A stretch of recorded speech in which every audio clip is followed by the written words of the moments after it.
Run చేసి చూద్దాం. మనం చూడండి ఎట్లాగా 1 by 1 స్టెప్ బై స్టెప్ మనం చేసుకుంటూ ఉంటాం అనమాట. పీసెస్ గా కట్ చేసుకొని టోటల్ కాంప్లెక్స్ ప్రాసెస్ ని మనం చేసుకోవాలి. ఇప్పుడు చూడండి ఒకసారి మనం స్టూడెంట్ డేటాబేస్ లో ఉన్నాము. ఇక్కడ ఉన్నాము. సుబ్బు ఒకటి ఉంది. ఓకే, సుబ్బు ఒకటి ఉంది. సో మనం ఏం చేద్దామంటే లెట్స్ క్రియేట్. సో ఆప్షన్ ఇచ్చింది. సో వీటికి అయితే కోడ్ రాయలేదు. రిమూవ్ స్టూడెంట్ కి, డౌన్లోడ్ స్టూడెంట్ కి రాయలేదు, యాడ్ స్టూడెంట్ కి రాశాను. ఓకే అన్నాను. ఓకే అనగానే ఫస్ట్ ఏంటి, so it is asking please enter. ఇక్కడ పైన ఆ క్వశ్చన్ గమనించండి ఒకసారి. Please enter new email ID అంటారు. సో ఇప్పుడు sridhar.p@gmail.com అన్నా. ఎంటర్ కొట్టగానే శ్రీధర్ పి ఉన్నాడా? లేదు కాబట్టి యాడ్ అయిపోయింది. శ్రీధర్ పి యాడ్ అయిపోయింది. Suppose add new student. So I'm adding the another student. Okay, ravindra.babu@yahoo.com.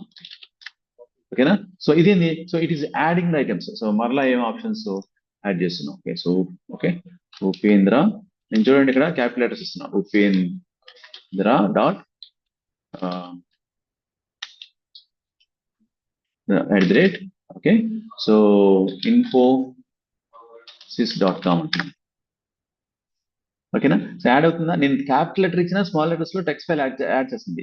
అంటే టెక్స్ట్ ఫైల్ యాడ్ చేయడమే కాదు, క్రియేట్ చేయడమే కాదు, ఇది మెమొరీలో కూడా ఉంటుంది అనమాట. మెమొరీలో ఉన్న కలెక్షన్స్ లో కూడా ఈ ఐటమ్స్ అన్ని యాడ్ అయి ఉన్నాయి అనమాట. ఆల్రెడీ అక్కడ కనిపించిన ఐటమ్స్ అన్ని మనకి మెమొరీలో కూడా ఉంటాయి. సో ఇప్పుడు నేను ఎగ్జిస్టింగ్ అడుగుతున్నా. చూడండి ఇక్కడ మన లాజిక్ వర్క్ అయితే అనమాట. ఎగ్జిస్టింగ్ అంటే సపోజ్ సుబ్బు, ఓకే 3 Bs ఇచ్చాను. subbu@gmail.com subbu@gmail.com అనేది ఉంది. అప్పుడు ఏమవుతుంది చూసారా? ఎక్కడ చూసారా? ఇది లాజిక్ అని. ఏమైంది?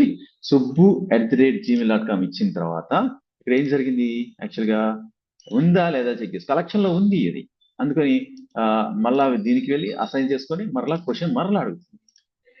ఓకేనా? subbu@gmail.com this email ID is already existed, please try another email ID. Okay, I'm just trying another email ID.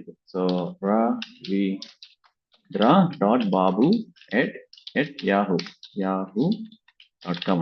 So okay, ఏమవుతుంది? మరలా పైకి వెళ్ళి అదవుతుందా? ఇలాగా జస్ట్ లాజిక్ ని అరేంజ్ చేయడమే, లాజిక్ అంతా బిల్డ్ చేయడం అంతే. ఓకే, సో ఫస్ట్ మనకి ఒక ప్లాన్ ఉండాలి. ఆ ప్లాన్ ప్రకారం మనం UiPath లో యాక్టివిటీస్ అరేంజ్ చేస్తాం, కనెక్షన్ చేస్తాం. సో ఇప్పుడు ఏమవుతుంది? ఎన్నిసార్లు తిరిగిద్ది? ఎన్నిసార్లు న్యూ ఈమెయిల్ ఐడి ఇచ్చిన దాకా తిరుగుతూనే ఉండేది.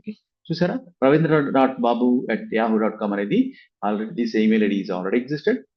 ఒకసారి ఉపేంద్ర ఇద్దాం, లేకపోతే శ్రీధర్.p@gmail.com. ఏమవుతుంది? మరలా శ్రీధర్.p అనేది ఉంది అని చెప్తుంది. సపోజ్ venki.valluri@gmail.com అన్నాను. సో ఏమైంది? వల్లూరి క్రియేట్ చేసింది అండ్ నెక్స్ట్ మరలా మెనూకి వచ్చేసింది. ఈ పార్ట్ వర్క్ అర్థమైందా మీకు? Do you understand? Just chart లో టైప్ చేయండి. మనకి ఒక పార్ట్ అయితే చేసాం. సో మొత్తం మనకి 3 పార్ట్స్ అనేది, 3 పార్ట్స్ లో ఒక పార్ట్ చేసాం. ఓకేనా? సో అందుకనే మొత్తం చూసారా, ఇది ఇట్లా రాసుకుంటూ పోతూ ఉన్నాం అనుకోండి, ఏమైంది? ఇట్లా రాసుకుంటూ పోతూ పెద్ద కాంప్లెక్స్ ఫ్లో చార్ట్ అయిపోతుంది. సో అప్పుడు కన్ఫ్యూజన్ ఉండేది. అందుకని ఏం చేస్తారంటే యూజువల్ గా రియల్ టైంలో ఇప్పుడు యాడ్ స్టూడెంట్ ఉంది కదా, యాడ్ స్టూడెంట్ దగ్గర ఒక సీక్వెన్స్ పెడతారు అంతే. సపరేట్ గా ఒక న్యూ తీసుకొని యాడ్ స్టూడెంట్ అని చెప్పేసి ఒక న్యూ సీక్వెన్స్ తీసుకొని దాన్ని కాల్ చేసుకుంటారు. అప్పుడు ఈ ఫ్లో చార్ట్ నీట్ గా ఉంటది. ఇవన్నీ దాంట్లో రాసేసుకుంటారు. ఇవన్నీ దీనికి సంబంధించినంత దాంట్లో రాసేసుకుంటారు. సో దానికి బయటకి ట్రూ ఆర్ ఫాల్స్ వచ్చేటట్టు చూసుకుంటాం.